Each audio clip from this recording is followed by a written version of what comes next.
사람들 중에는 율법주의적인 사람이 있고 복음주의적인 사람이 있습니다. 예를 들자면 이런 거죠. 여러분들이 자녀를 데리고 어딘가를 갑니다. 그러면 어린 아이들을 데려놓고 앉혀놓고 말을 합니다. 얘야, 오늘 어디를 갈 터인데 절대 뛰지 말고 위험한 곳에 가면은 조심조심 걸어라 라고 말을 하고 타이릅니다. 그러면 이 아이들은 밖에 놀러 가는 것 때문에 좋아서 엄마 아빠의 말을 잃어버리죠. 그리고 한참 뛰다가 넘어져서 어디가 까져요? 경험이 있나 보네요. 무릎이 까져가지고 피가 나요. 그러면 반응이 두 반응이 나와요. 한 반응은 뭐냐면 엄마가 달려가죠. 엄마가 뭐랬어? 아까 얘기했지? 뛰라고 그래서 뛰지 말라고 그래서! 그러면서 울고 있는 아이를 엉덩이를 때려요. 그런가 하면 어느 한쪽에 그 부모는 괜찮아, 아프지? 금방 피가 멎을 거야, 괜찮아. 그리고 막 측은해서 그 아이를 안고 함께 울려고 그래요. 이 느껴지는 감동은 같은 부모이지만 달라요. 어떤 부모의 마음속에는 감동이 막 아이가 아프면서도 아버지 어머니 사랑이 느껴지는 그러한 엄마 아빠가 있고, 어떤 엄마 아빠는 분명히 엄마 아빠의 말은 맞는데 마음속에 와닿지가 않아요. 화가 나고 짜증이 나고 말은 옳은데 기분이 나빠요.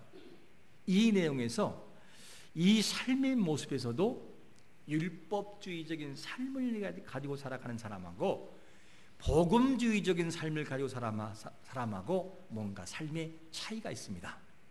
율법주의적인 사고를 가지고만 살아가는 인생은 참으로 건조한 삶을 살아가죠. 여러분, 율법주의가 뭐죠? 율법주의는 율법을 준수해야만 구원의 조건으로 삼으면서 율법에 대한 부분만 강조하고 사랑이 빠져 있는 것을 보통 율법주의라 이렇게 말합니다. 자, 이래서 율법주의의 사람들은 뭘 강조하느냐? 계속 율법을 강조하고 사랑은 빼버려요. 그리고 정죄를 하기 시작을 합니다. 하나님이 뭐라고 했냐? 이렇게 말하지 않았느냐? 나는 하는데 너는 왜 못하냐? 노력은 해보았느냐? 그러면서 판단을 하고 그 사람을 복음주의적인 모습으로 이끌어가지를 못해요. 그러니까 항상 그의 말은 아프고 힘들어요. 이런 차이가 납니다.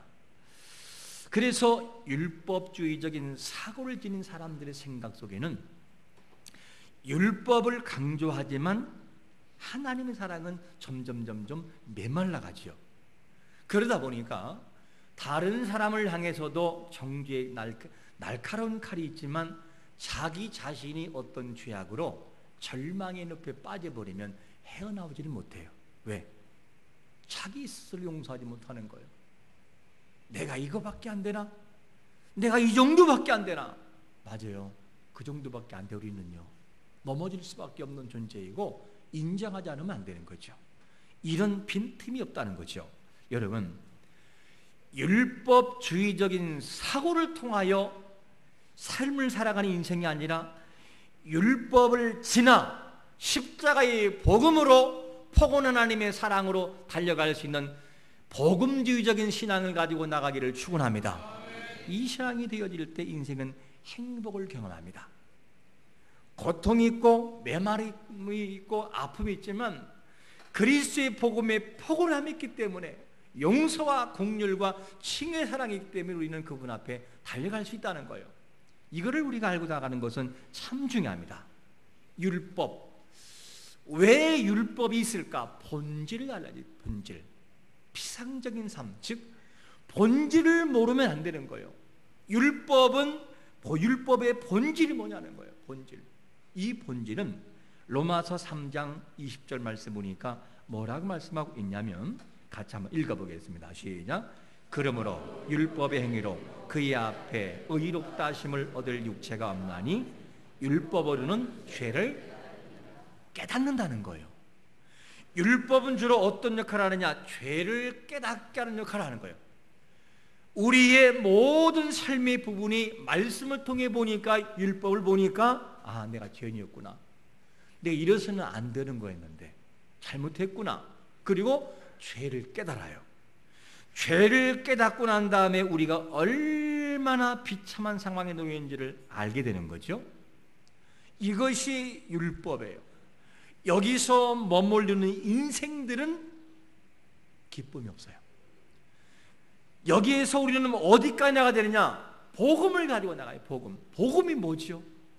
복음이라고 하는 이 모습은 뭐냐면, 율법을 통하여 내가 죄인임을 깨달았으면 그 다음에 어디로 나가야 되죠? 희망이 없고 절망밖에 없는 나의 인생은 여기서는 있으면 안 된다. 그리고 십자가의 복음 앞에 나가야 돼요.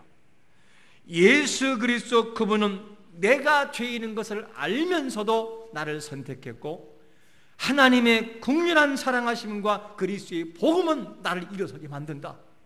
분명히 나는 죄인이 맞고 부족한 죄인이 맞지만 그리스도는 나를 위해서 오셨고 나를 살리게 오셔서 나는 그분을 믿어. 그렇기 때문에 나는 예수님이 필요해 라고 하면서 주님 앞에 품으로 안기는 것이 복음의 사람인 것을 믿으시기를 축원합니다. 이 복음의 사람이 되어질 때 우리 인생은 기쁨이 있고 소망이 있다는 거죠. 여러분, 율법으로 끝나지 않고 복음을 통해 주 앞에 나가는 자가 되시기를 축원합니다. 이 삶을 가지고 나가는 것이 얼마나 중요한지 몰라요.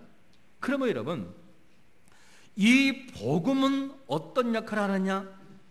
율법을 통하여 죄임을 깨달은 다음에 십자가 앞에 나아가 은혜가 뭔지를 깨닫게 하는 칭의, 이렇게 세우심, 소망과 희망을 준다는 거죠. 우리가 이것을 아는 것은 참 중요합니다. 그래서 율법의 역할이, 그리고 복음이 뭐를 하는지 우리에게 말씀하는데, 복음은 정확하게 이런 역할을 합니다. 로마서 3장 21절과 22절을 제가 읽어볼게요. 이제는 율법 외에 하나님의 한 의가 나타났으니 율법과 선지자들에게 증거를 받은 것이라. 곧 예수 그리스도를 믿음으로 말미암아 모든 믿는 자에게 미친 하나님의 의인이 차별이 있다 없다? 없다는 거예요. 예수 그리스도의 복음의 역사는 우리를 세워주고 누구든지 주님 앞에 나오는 자들에게 하나님의 자녀임을 인정하는 은혜가 있음을 믿으시기를 축원합니다. 이게 복음이라는 거예요. 우리는 복음의 사람으로 나아가야 되죠. 항상 율법을 통해 우리를 바라보지만 복음의 은혜를 가지고 그분 앞에 나아가 나의 부족을 아뢰면서 그분을 통하여 이렇게 세워지는 역사를 경험하는 것이 뭐냐? 진정한 그리스도인의 삶이 되는 것입니다. 이게 너무나 중요한 것이죠. 그래서 우리는 반드시 나의 노력을 통해 구원받는 것이 아니라 나를 믿게 하시고 예수를 알게 하시고 그 은혜 속에 들어가도록 인도하시는 하나님의 은혜가 우리를 구원의 길로 인도하는 걸 믿으시기를 축원합니다. 이 은혜가 모두에게 필요하죠. 그런데 이 고백을 가슴 뭉클하게 한 사람이 누구냐? 바울이었어요. 이 바울이라고 하는 사람이 어떤 사람이냐면 과거의 삶에 참 인생을 막 살아갔던 인생이었어요. 그런데 그 인생이 진짜 복음으로 돌아온 인생은 완전히 180도 바뀐 인생이었습니다. 이 은혜를 아는 인생이기 때문에 바울은 하나님의 은혜가 뭔지를 알았어요. 바울이 옥에 갇혀 있다가 풀려난 다음에 빌립보 지역에서 온 누굴 만났냐? 디모데를 만나요. 그런데 이 디모데를 어디서 만나느냐? 에베소 교회에서 만납니다. 그래서 이 바울은 디모데의 신실함과 믿음이 있음을 보고 그 디모데를 어디에 사역자에 세우느냐? 에베소 교회의 사역자를 세우는 거예요. 그러면서 그가 그 당시에 에베소 지역에 거짓 선지자가 들어와서 복음을 흐리게 만들었어요. 참된 복음을 복음답지 못하게 만드니까 바울은 이 디모데에게 너는 이 지역에서 진정한 복음을 외치고 사소하라. 그래서 복음의 사역자로 세워놓습니다. 그러면서 바울이 디모데에게 자기가 그 에베소 지역에서 잘 감당하도록 뭐를 간증하느냐? 자기가 누구인지를 간증하는 거예요. 디모데야, 나는 하나님 앞에 이런 사람이었어. 나는 하나님 앞에 이런 은혜를 받았어. 그러면서 자기의 정말 받은 은혜를 그대로 디모데에게 전해주는 거예요. 그러면 어떤 은혜를 그렇게 증가하고 있느냐? 먼저 바울이 자기 자신이 하나님 앞에, 즉 예수 그리스도 앞에 어떤 은혜를 받았는가? 첫 번째로 받은 은혜를 뭐라고 소개하고 있느냐? 자기를 뭐라고요? 충성된 사람으로 인정해 줬다는 거예요. 누가? 주님께서. 이거를 디모데에게 말하고 있어요. 12절 보니까 이렇게 말씀합니다. 나를 능하게 하신 그리스도 예수 우리 주께 내가 감사함은 나를 어떻게 여겼다고요? 충성된 사람으로 여겼다는 거예요. 사람 중에는 정말 성실한 사람이 있어요.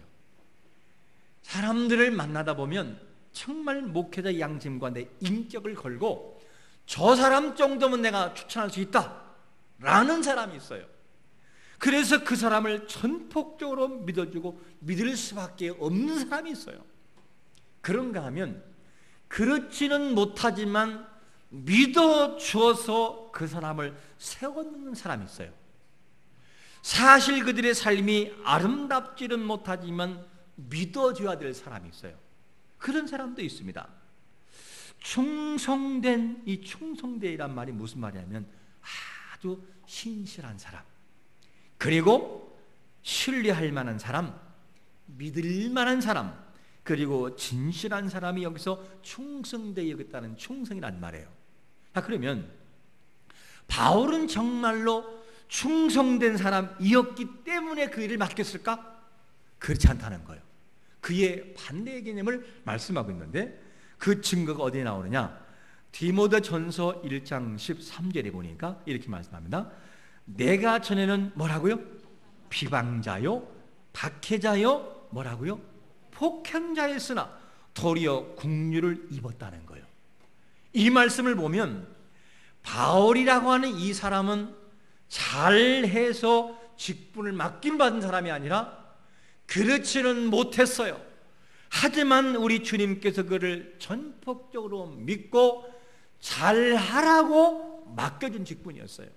여러분, 우리에게 맡긴 이 직분은 우리가 완전하고 온전해서가 아니라 하나님이 우리를 믿어줌으로 열심히 감당하라고 맡겨주신 직분인 걸 믿으시기를 축원합니다. 그렇기 때문에 다 열심히 감당해야 돼요. 바울은 이런 사람이 아니었어요. 바울은 참 모난 사람이었어요. 다격하고 정말로 쓸데없는 곳에 생명 거는 사람이었어요. 예수를 믿는 사람이라면 어떻게 했어요? 땅 끝까지 쫓아가서라도 그 사람을 끌고 오는 사람이었어요. 누가? 바울이. 바울 되기 전에 사울이 그런 사람이었어요. 그러니까 대제사장에게, 당시에 대제사장은 누구냐면 로마의 정부로부터 모든 입법 사법이라고 하는 이스라엘 민족에게 행사할 수 있는 권위가 있었어요. 그래서 이 특별히 종교에 관한 부분은 굉장히 강력한 힘이 있었어요. 이 대제사장이 가가지고 체포영장을 갖는 거예요. 그리스도인 기독교인들은 체포할 수 있는 영장을 달라. 그래서 그 체포영장을 가지고 어디 가느냐? 어디로 가요? 다메섹이라는 곳. 보면 다메섹 지역은 어떤 지역일까? 예루살렘의 중심부라면 터킬랑에 올라가는 이방인 지역에 가까운 지역이에요. 그 지역까지 올라가서 기독교인들을 끌고 오는 것이 누구냐? 그게 바울이었어요. 참 무모한 싸움을 하고 있죠. 이런 삶을 가지고 기독교를 완전히 말살하고자 하는 것이 누구냐? 바울이었습니다. 그러면 여러분, 이를 볼 때 바울은 하나님 앞에서 신실한 사람이었냐? 아니었다는 거예요. 신실하지 못한 사람이었는데 하나님이 바울을 어떻게 하느냐? 신실한 사람이 되라고 맡겨줬다는 거예요. 이게 뭐냐? 직분 맡김의 본질이에요. 여러분, 하나님이 우리에게 직분 맡기는 것은 잘하라고 열심히 감당하라고 맡겨주신 것을 믿고 충성하기를 축원합니다. 교만하면 안 돼요. 교만하면 안 돼요. 겸손해야 돼요. 그래 하나님이 그 사람을 계속 쓰십니다. 우리는 이 본질을 알고 살아가는 것이 중요합니다. 그러므로 우리의 직분은 내가 착각을 했구나. 내가 잘나고 인격이 되고 뭔가 신앙이 좋아서 받은 줄을 내가 착각하고 있구나. 아니구나. 그게 아니었고 열심히 감당하라고 나에게 맡겨주신 것이었구나. 이거를 알고 직분 앞에 우리가 서야 되는 거예요. 그래서 바울이 왜 감사할 수밖에 없느냐? 이유는 하나요. 은혜를 알기 때문이었어요.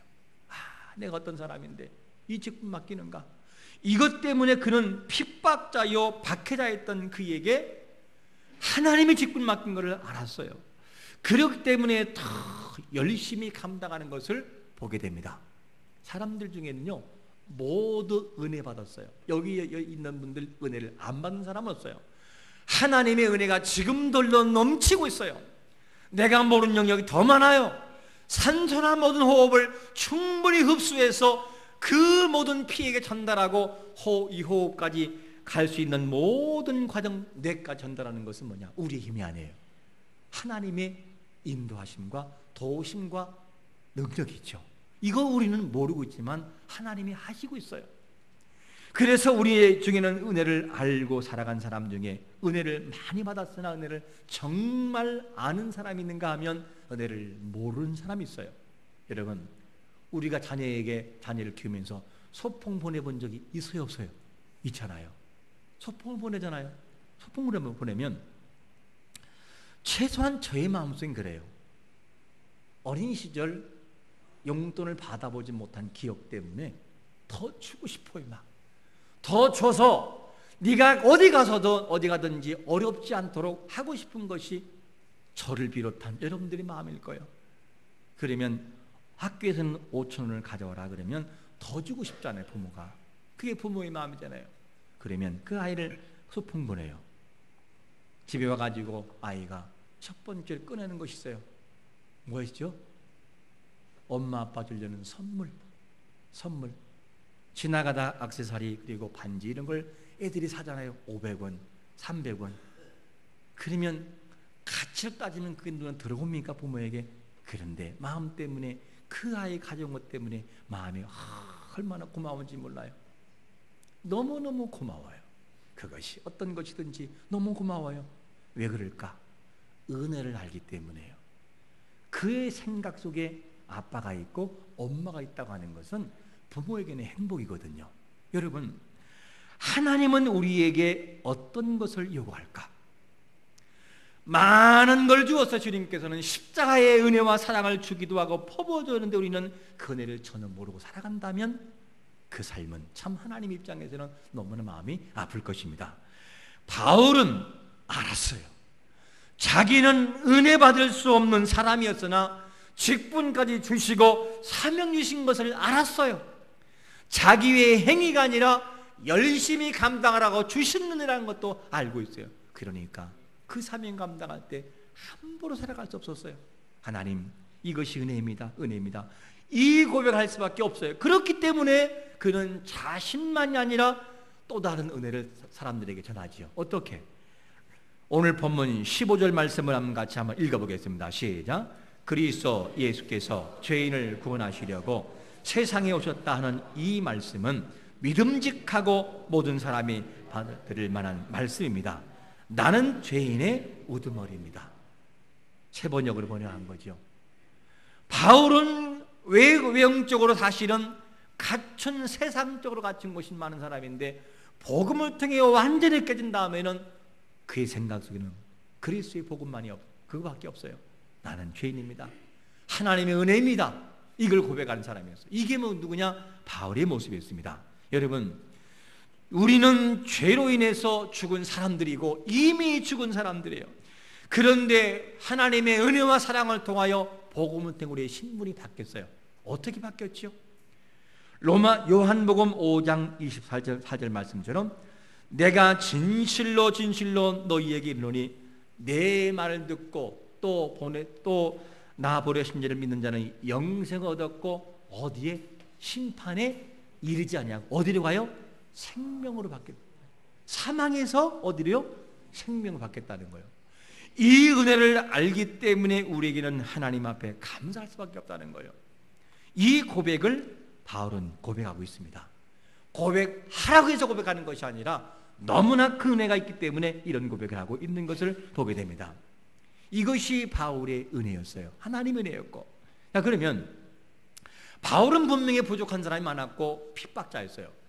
그럼에도 불구하고 부족한 그 사람을 오래 참으셔서 하나님이 구원의 길로 인도했다라고 고백하는데, 그러면 그를 구원하시고 직분 주신 이유, 무엇을 위해 그렇게 하셨느냐는 거예요. 그 이유를 두 번째로 뭐라고 소개하고 있냐면, 영생을 얻은 자들에게 뭐 하려고요?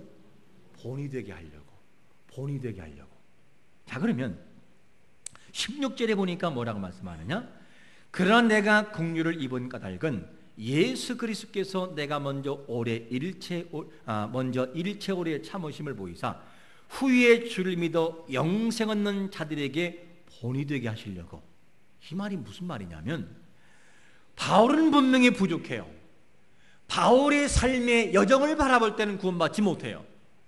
그런데 하나님은 긍휼이 크셔서 오래 참았어요. 기독교인들을 핍박하고 기독교인들을 감옥에 가두는 것까지 하나님은 참았어요. 그리고 그 믿는 사람들을 욕되게 하고 스데반을 죽이는 데에 돌로 쳐 죽이는 데에 가담하는 것까지 주님은 참았어요. 그리고 난 다음에 묵묵히 참다가 이제는 때가 되므로 그를 불러 하나님이 만나 주어요. 하나님의 감동하심을 통해서 그를 만난 다음에 인생을 개조시켜 놓아요. 그 다음에 바울은 변합니다. 그리고 바울은 어디를 가든지 복음을 전해요. 저는요, 괴수예요, 괴수. 정말 죄인이 맞습니다. 저는 이런 사람이었어요. 디모데에게도 그대로 이야기를 해요. 나는 이런 사람이었다고. 그런데 예수 그리스도의 복음을 통해서 그분의 국률한 사랑을 통해 내가 이렇게 변했다고 간증하며 살아가요. 그러면 그 복음을 들었던 사람들은 생각을 합니다. 와, 저런 인생도 하나님이 사랑하시는구나. 바울 같은 인생, 핍박자여 박해야 했던 인생 저도 구원하시네. 그러면 나는 뭐지? 나는 저보다는 약해. 나도 하나님이 구원하시는구나. 맞아. 내가 믿는 예수님은 포기할 이유가 없어. 왜냐? 저 인생도 구원하는데 나라고 구원 못할까? 하나님이 본을 보여. 그를 통하여 봐라. 네가 믿는 예수는 저런 인생도 구원하신다.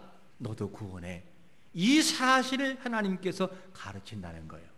여러분, 오늘도 우리는 부족하지만 연약한 인생이지만 율법으로 바라본다면 죽을 죄인이 맞지만, 그러나 율법을 뛰어넘어 그리스도의 십자가의 복음으로 나갈 때는 우리를 용서하시고 칭의를 하시고 너는 죄 없다 인정하시는 은혜가 예수 안에 있기 때문에 우리는 예수 믿는 재미가 있는 걸 믿으시기를 축원합니다.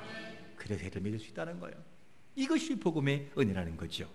여러분, 하나님은 우리를 만드셨고 우리를 창조하실 때, 그리고 타락한 인생들을 다시 온전한 인생으로 만들어가고 있습니다. 그게 뭐냐? 하나님의 작품이에요. 계속해서 만들어 가셔요. 작년까지만 해도 정말 많은 인생이었어요. 누가 봐도 혀를 찰 만큼 인생이었는데 올해 보니까 달라졌어요. 와, 어떻게 달라질 수 있을까? 어떻게 저렇게 변할 수 있을까? 그게 하나님의 일하심이에요. 그것이 지금도 진행되고 있어요. 그러면 여러분, 다른 사람 판단하지 마세요. 그리고 다른 사람의 판단에 내가 약해지지 마세요. 왜냐? 하나님은 지금도 만들어가고 있어요. 지금은 죄인이 맞고 못쏠 인생이 맞지만 우리도 언젠가는 바울처럼 변할 때가 와요. 하나님, 저는 부족한 죄인입니다. 당신의 은혜만 나를 구원할 수 있습니다. 이 고백이 우리 입술을 통해서 나올 때가 반드시 있는 것을 믿으시기를 축원합니다. 하나님은 그렇게 만들어요. 삶의 현장을 통해 그렇게 만들어 놓고 말아요. 하나님은 그게 하나님의 일하심이라는 거죠. 여러분, 이 내용을 보면 우리가 하나님의 은혜 속에 들어가 정말 감동도 받지만 우리 또한 다른 사람들의 감동을 주는 사람이 되어야만 돼요. 무슨 말이냐? 삶의 현장에서 교회에서 직분자를 바라보면 와, 나는 참 저 사람의 이름은 모르지만 나는 저렇게 살고 싶어. 아마 이 중에는 있을 거예요. 한양대에서도 이 사람이 감동 주는 사람이 있을 것이고 여러분에게도 있을 거예요. 나는 저렇게 살고 싶어. 저 권사님처럼, 저 장로님처럼, 저 집사님처럼 나는 살고 싶어. 나는 정말 그분 앞에 가면 머리가 숙여져. 어쩌면 말을 그렇게 덕스럽게 하고, 어쩌면 그렇게 행동이 아름답고, 어쩌면 그렇게 사랑이 많고, 어쩌면 그렇게 지혜롭고, 어쩌면 그렇게 삶이 아름다울까? 그분의 깊은 데에 들어가 보니 역시 마찬가지로 감동을 줘요. 그분 앞에 가면 할 말이 없어요. 할 말이. 왜? 감동 주는 사람이니까. 하나님이 왜 바울을 택했다 그래요? 본이 되게 하려고. 본이라는 것이 뭐냐면 믿는 자들에게 본도 되지만 특별히 어떻게 됩니까? 우리를 통하여 삶을 통해서도 하나님 앞에 영광 돌리라 우리를 불렀다는 거예요. 여러분, 우리가 누군가를 바라보고 옆 사람 바라보면 감동을 주는 사람 되시기를 축원합니다. 감동을 줘야 되는 거죠. 반면에 감동 주지 않고 실족하게 하는 인생의 하나님이 어마하게 다스린다는 거예요. 어떻게? 이렇게 다스린다는 거죠. 마태복음 18장 6절 말씀을 우리 한번 경각심을 가지고 같이 읽겠습니다. 시작. 누구든지 나를 믿은 이 작은 자 중 하나를 실족하게 하면 차라리 연자맷돌이 그 목에 달려서 깊은 바다에 빠뜨린 것이 나으니라. 너의 육체는 버리고 영혼 구원 받는 것이 낫다는 거예요. 무슨 말입니까? 약한 자가 누구고 이 작은 자가 누굽니까? 다양하게 정할 수 있죠. 정말로 힘이 없고 가난하고 약한 자도 약한 자이고, 교회 안에서도 신앙생활을 한 지가 얼마 안 된 자도 약한 자예요. 교회에 들어와서 딱 들어왔는데 사람들이 한 행동 바라보니까 참 아닌 거예요. 교회에서는 정말로 정말 중요한 사람이 뒤에 있는데 막상 삶으로 와서 그들의 삶에 들어가 바라보니까 혀를 차요. 와, 저 사람이 믿는 사람 맞나? 저 사람 믿는 사람이 맞나? 혐오감을 느껴요. 칼빈과 루터가 로마 가톨릭에 혐오감을 느끼듯이 그들의 삶을 바라보고 깊이 들어가 보니까 도저히 믿는 사람들이 아닌 것처럼 혀를 차고 마음을 차는 그런 삶을 만들어 놓는다면 하나님이 모르신다는 거예요. 여러분, 경각심을 가져야 돼요. 두렵고 떨리는 마음을 가져야 됩니다. 믿음의 사람들은 시간이 흐르면 흐를수록 삶이 바뀌어야 되는 거예요. 어떻게? 과거의 삶이 타락된 삶이 좋았다면 점점점 시간이 가면 갈수록 이제는 그것이 싫어지는 것이 맞아요. 왠지 모르게 주님한테 오는 것이 좋아지고 찬양을 부르고 싶고 기도도 하고 싶고 십자가의 복음을 드릴 때면 가끔씩은 눈물이 나오고 정말 기도는 잘하지는 못하지만 하나님하고 외칠 때마다 내 가슴 속에서 주님 나를 답변해 주는 것 같아. 사랑하는 아들아, 내가 너를 알고 있단다. 내가 네 마음을 알고 있다 하는 좀 마음도 느껴보기도 하고, 죄를 지면 가슴 속에 공허하고 견딜 수 없는 마음 때문에 밤잠을 자지 못하는 고통하는 마음과 애통하는 마음, 성령이 탄식하여 내 가슴 속에서 있게 만들지 못하는 그냥 있을 수 없는 그런 마음도 우리는 느껴봐야 되는 거죠. 내가 집 문제가 맞는가? 내가 이렇게 되는 것이 맞는가라는 고통과 눈물 바다를 흘려보고 며칠 몇 날을 아파서 견딜 수 없는 그 마음, 이 마음을 느껴보는 영성이 있을 때, 그런 감동의 삶을 살아갈 때 감동 줄 수 있지 않겠어요? 여러분, 하나님은 과거를 묻지 않아요. 회개하면 됩니다. 회개하고 오늘부터 우리의 삶이 바뀌어지기를 축원합니다.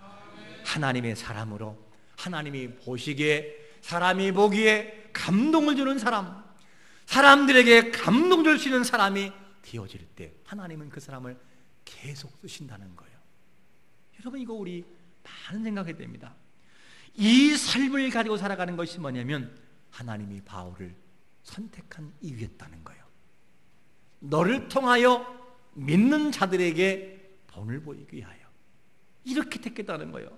그런가 하면 택한 이유가 또 있는데, 세 번째로 뭘 말씀하고 있느냐? 하나님을 찬양하고 뭐 하라고요? 영광 돌리는 삶을 살라고 하나님이 택했다는 거예요. 이 사실을 17절 우리 한번 같이 읽겠습니다. 시작.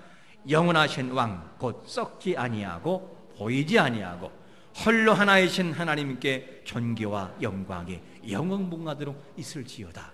할렐루야. 여러분, 인간이 제일 되는 목적이 소요리 문답에서 뭐라고 말하느냐? 칼빈이 만들었던 소요리보다 뭐라고 말하냐면 하나님을 뭐하게 하고 영화롭게 하고 그를 영원토록 즐거워한다는 거예요. 오늘 바울이 그 고백하고 있어요.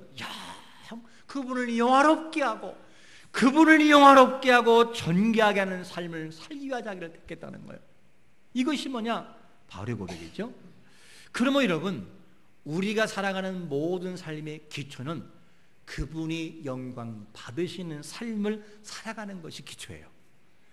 나의 삶을 하나님 보실 때 그래, 그만하면 잘 살고 있어, 잘하고 있단다 하는 마음, 우리 삶을 바라볼 때 하나님의 마음이 뭉클할 만큼의 감동을 받는 삶, 우리 입술 속에서 하나님을 높이는 삶이 이어질 때 이것이 뭐냐? 하나님을 영화롭게 하는 삶을 살고 있는 것이죠. 여러분, 우리가 이렇게 해야 되는 이유가 무엇입니까?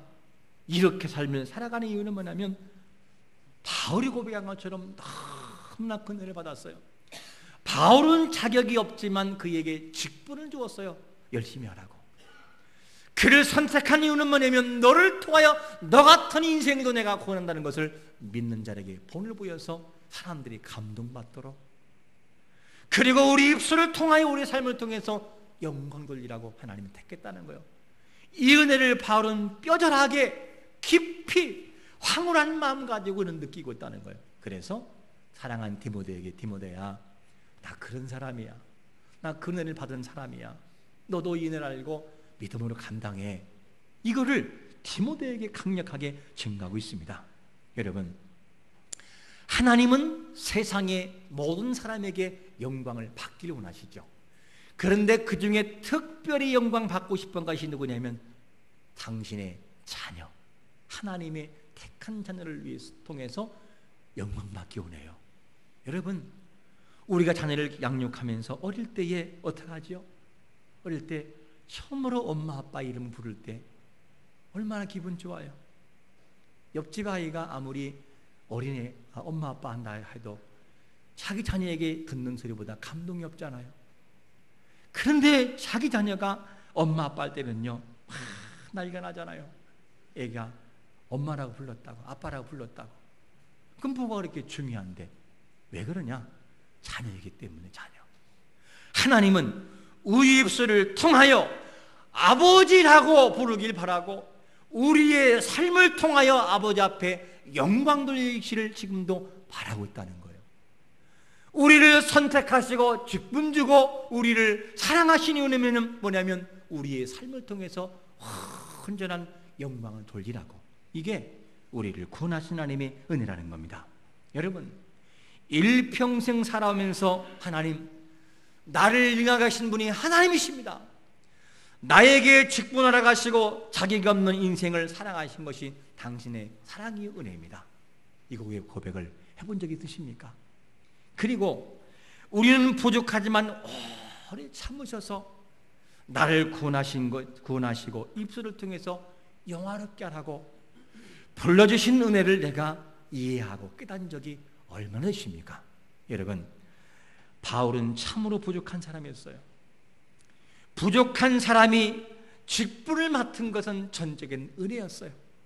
이 사실을 사랑하는 디모데에게, 에베소 교회를 맡아 수고하는 그에게 알려주고 싶었어요. 디모데야, 내가 그런 사람이었어. 너도 잘 감당하라. 하나님의 은혜야. 이 사실을 전해지고 있듯이 여기 계신 모든 분들도 모든 이웃에게, 사람들에게, 그리고 특별히 자녀에게 간증할 수 있는 사람, 사랑하는 아들, 딸아, 아빠는 이런 사람이야, 이런 은혜를 받았어라고 간증할 수 있는 사람, 그리고 주위의 사람들에게 감동을 줘서 그의 마음이 뭉클하게 만드는 그런 사람, 은혜를 고백하는 인생 되시기를 예수 그리스도의 이름으로 축원합니다.